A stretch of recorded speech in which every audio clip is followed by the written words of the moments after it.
নবী করিম সাল্লাল্লাহু আলাইহি সাল্লাম কোনো ব্যক্তি তার ক্ষতি করতে পারে এরকম আশঙ্কা বোধ করলে তার ক্ষতি থেকে বাঁচার জন্য এই দোয়া পড়তেন। দোয়াটা হলো আল্লাহুম্মা ইন্না নাজআলুকা ফি নুহুরিহিম ওয়া নাউযু বিকা মিন শুরুরিহিম। অর্থাৎ হে আল্লাহ, যারা আমার ক্ষতির চেষ্টা করছে, শত্রুতা করার চেষ্টা করছে,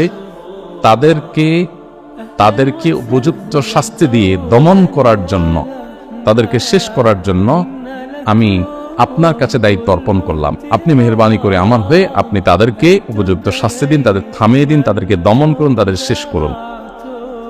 নাউযু বিকা মিন শুরুরিহিম, এবং আল্লাহ তাদের ক্ষয়ক্ষতি থেকে আমি আপনার আশ্রয় চাই, আপনি আমাকে রক্ষা করেন। নবী করিম সাল্লাল্লাহু আলাইহি সাল্লামের এই দোয়াটা খুবই অর্থবহ একটা দোয়া। এই জন্য জীবনে কখনো কোনো শত্রু আমাদের নবী সাল্লাল্লাহু আলাইহি সাল্লামের কোনো ক্ষতি করতে পারে নাই। কোনো শত্রুর ক্ষতি দ্বারা যখন আপনি ক্ষতিগ্রস্ত হন, আশঙ্কা করবেন, এই দোয়া পড়বেন, আল্লাহ রক্ষা করবেন ইনশাআল্লাহ।